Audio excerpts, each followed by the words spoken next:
Hey, welcome back to Manufacturing Partners. Susan Foltz is the director of the Manufacturing Extension Partnership Program throughout the state of Ohio. And we're going to talk a little bit with Susan in a minute, which she's going to share some of the things that she's been involved with. As one of the co-hosts, along with Mick Whitt, we like to talk about different major industries that Ohio offers to the world. And manufacturing is one of those processes that bring a lot of benefits and a lot of value to different communities, whether it's large or small. And so on the phone that we have Susan Foltz. Susan, thank you very much for coming and hosting the show. Thank you, Patrick, and good morning. Good morning to you. We're fighting a little bit of the technical difficulties up in Columbus with some of the videos, so we said, Sue, why don't you just call in? And that's why we can't see her bright, shiny face at this time. But that's okay. So Susan, for the viewing audience, tell just a little bit about who you are and what you do for the state of Ohio when it comes to manufacturing. Sure. We are a program funded by at the national level from the U.S. Department of Commerce and NIST, the National Institute for Standards and Technology.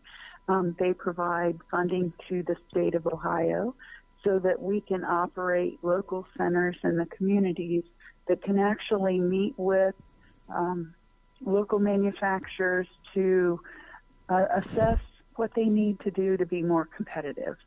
So they take time to review what they feel their needs are and then offer specialized training or specialized services. Maybe they'll go through a lean training and look for ways to be more cost effective in their business operations. So they're out across the state. We have 6 of them. Starting in the far northwest is CIT, the Center for Innovative Food Technology. Coming down in the Dayton area, we've got Fastlane, which is part of the University of Dayton Research Institute. In the Cincinnati southwest area, we have TechSolve. Back to central Ohio, we've got Polymer Ohio. We also have the Ohio State University Center for Design and Manufacturing Excellence, and they also cover the southeast area, most of that Appalachia region. And then far northeast, we have Magnet that's located in Cleveland, and they serve the largest portion of Ohio's manufacturers, which can be found in the northeast. That is an impressive group that are really here to help stabilize, help to grow, help to financially develop new and better ways to innovate when it comes to manufacturing. Susan, how do you keep up with it all? We did a competitive RFP, and each of them proposed a specific area. Then we reviewed their plan and have them on task to be pretty in sync with each other, so each has a specialty, and they can share that with the others across the state. That is fantastic.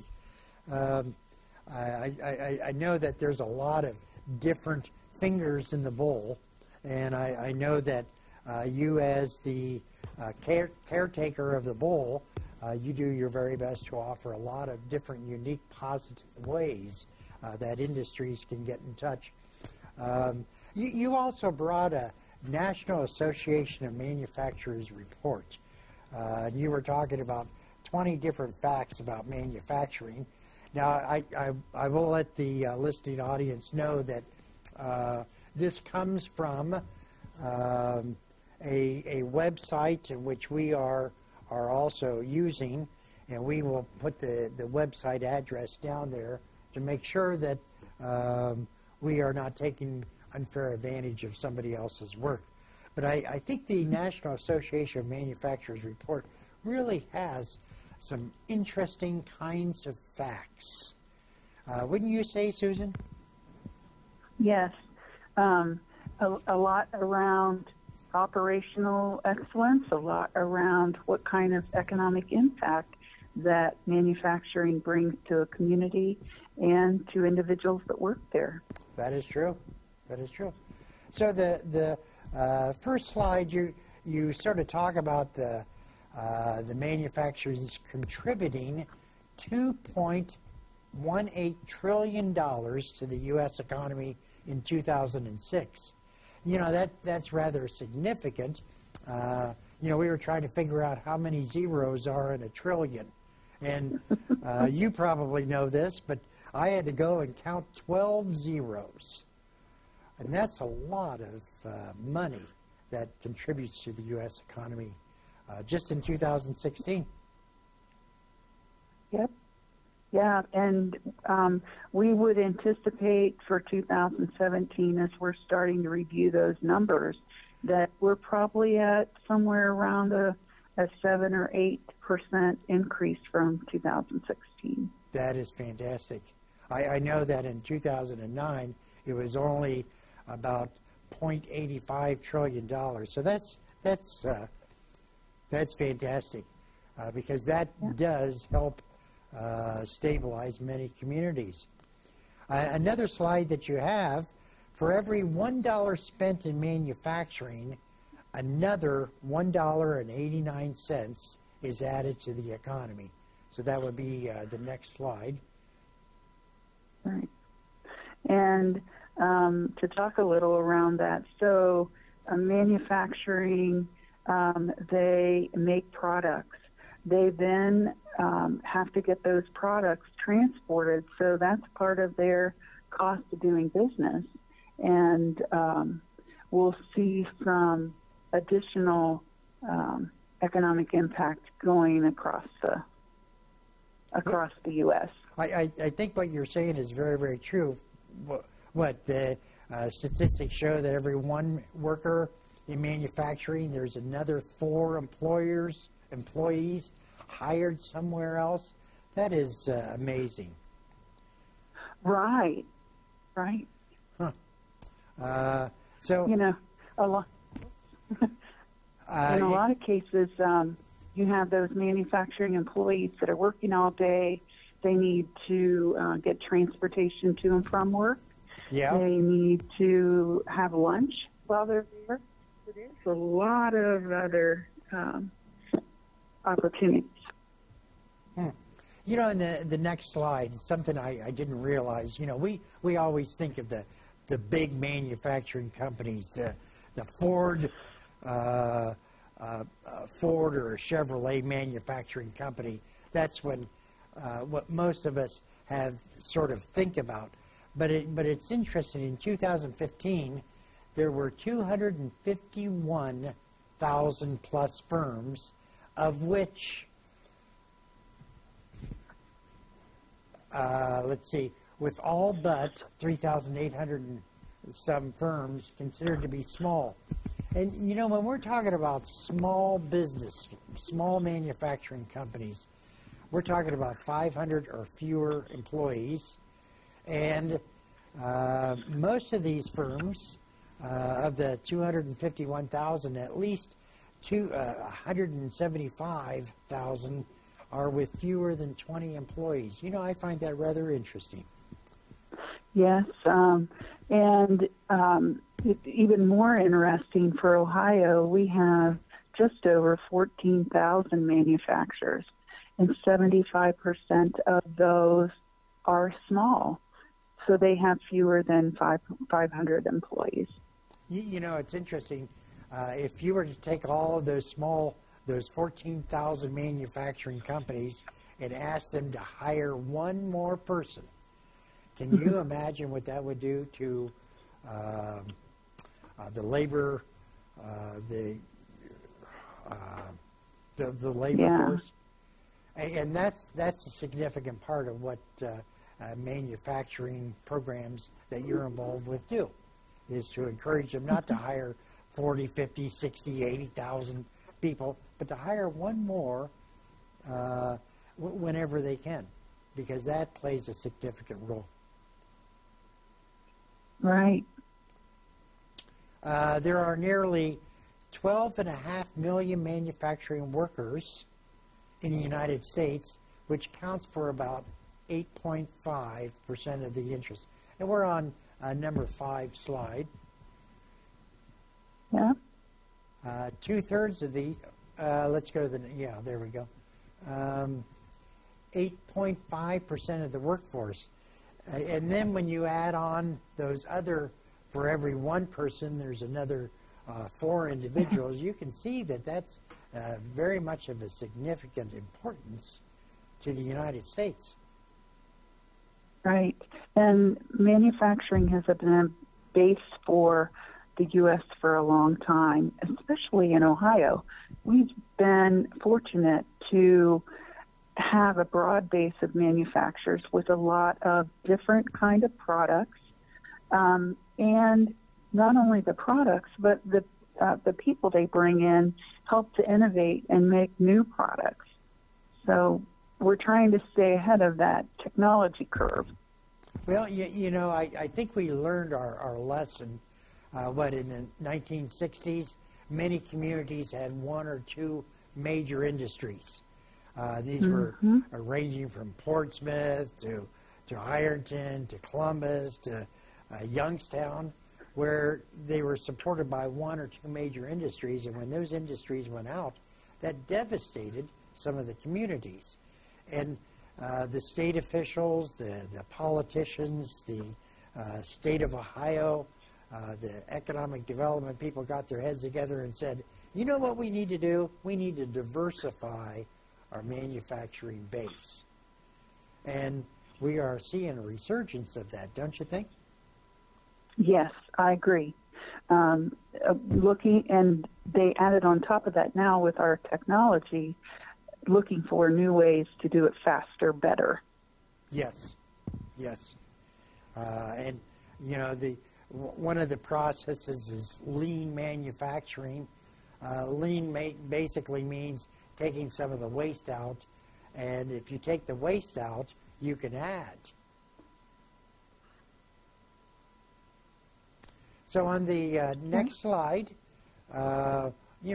basically what we're looking at is, and this statistic I really was amazed at, in 2016, the average manufacturing worker earned $82,000 annually, including pay and benefits. And I find that rather interesting. That is a really good, strong showing of manufacturing companies in Ohio and surrounding Ohio are extremely important to the communities. Right. And you see that there are opportunities to go from high school to a job, to high school to a college. There are so many opportunities in manufacturing, and they're not small wages. And I think that part of that is trying to keep the talent that they have, while in addition giving those individuals that are employees the chance to build a lifelong path for learning. So they aren't just doing it one time. We're not just going to college and now we have a job, but we're in this job at a manufacturing facility engaged with helping them to innovate and look for new ways to do to make their product more acceptable to the public. Yeah, and that makes sense. And I know that you and your associates at the Department of Services Administration are actively involved with universities and colleges also, because in order for some companies to acquire that talent, individuals have to have those skills. And so I think you've been working very closely with many of the top-down universities like Ohio State, all the way down to Shawnee State, trying to get them to work very closely with some of the skills that manufacturing companies need. Right, and we see that job description, if you will, changing because the future is going to bring more technology into our manufacturing processes. So we're going to have employees that can adapt to that and to give them updated training to keep them relevant in the workforce. That is. You brought another slide that sort of goes into this. 92% of manufacturing employees were eligible for health benefits and insurance, and this was a significant higher than 79% over some of the other different industries, if you want to call it that. So they have the highest percentage of workers who are eligible. Right. Then when we go to the next slide,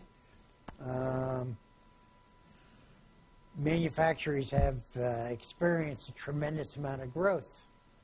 And they're again talking about that lean and helping them become more competitive globally. Susan, manufacturing companies just don't exist for Ohio or for a community or for a region. They have to exist on a global basis, don't they? Right. It's very important for them to be competitive globally.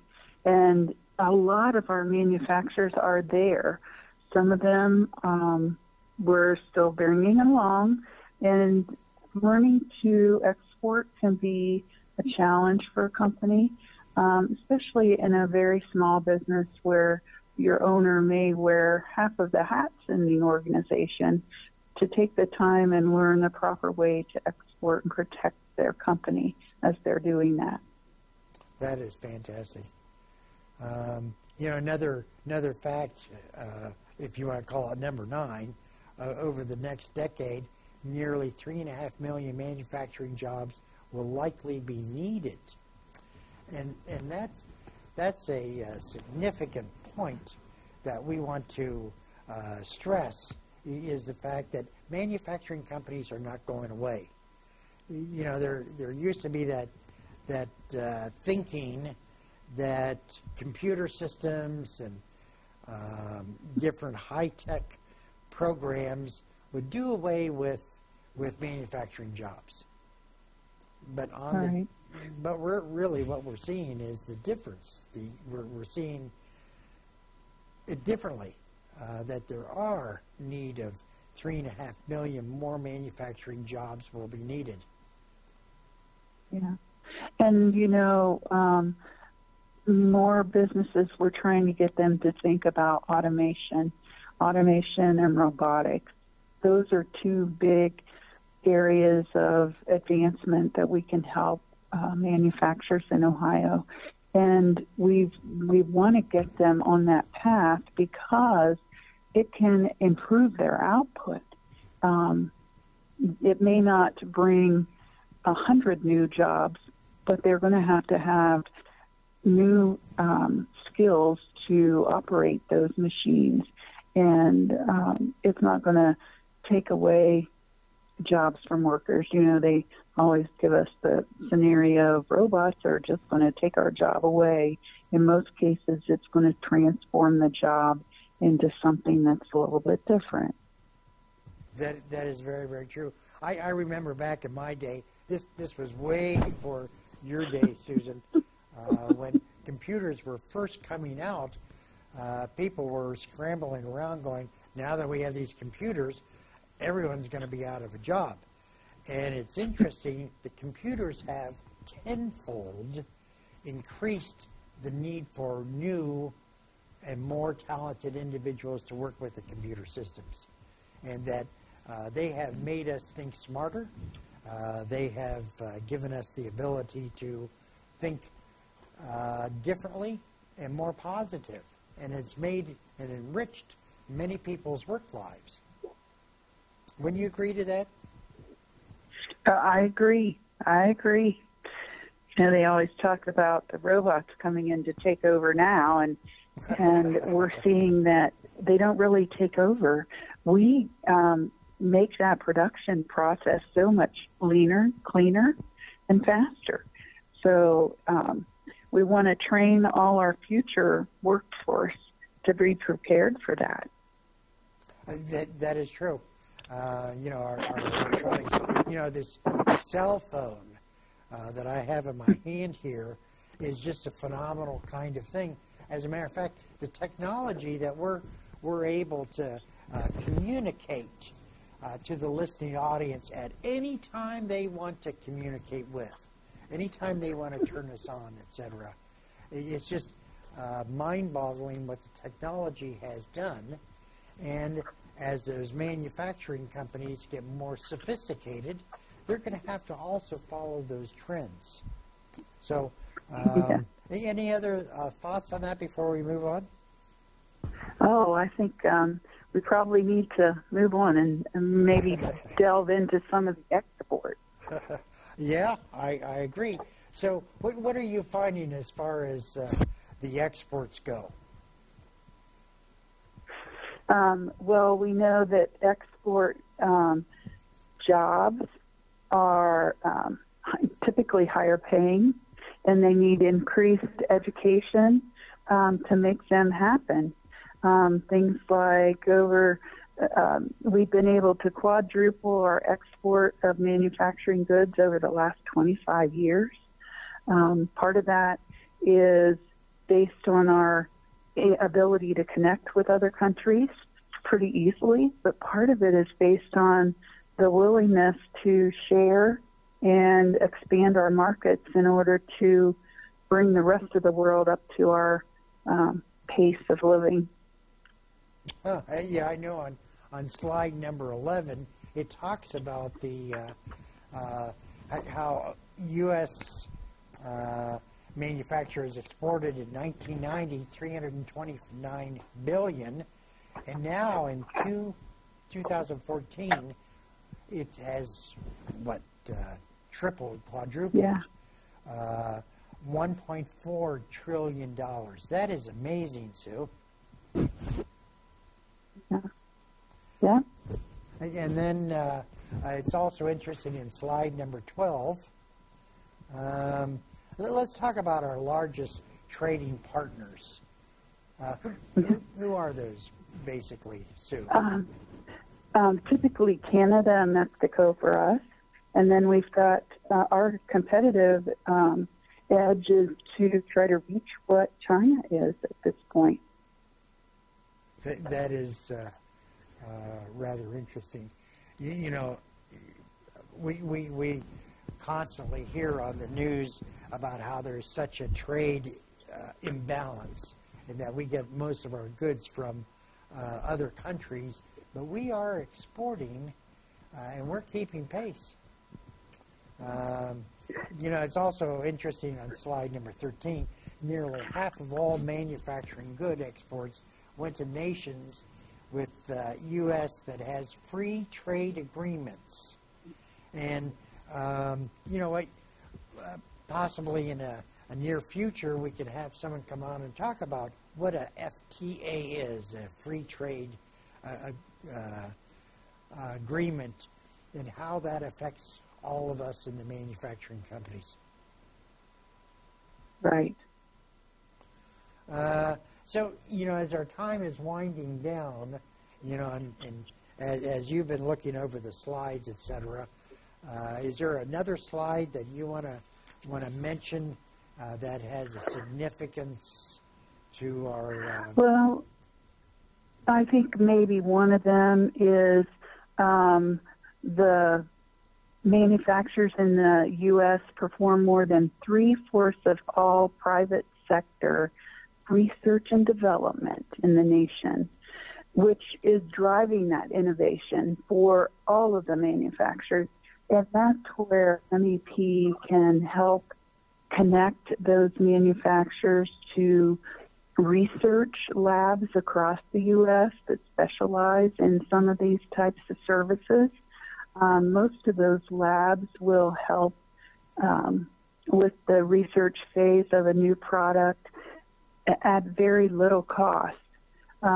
So consider the MEP as your connector to those type of resources, and we can help lead you down the path to a stronger innovation and a bigger future.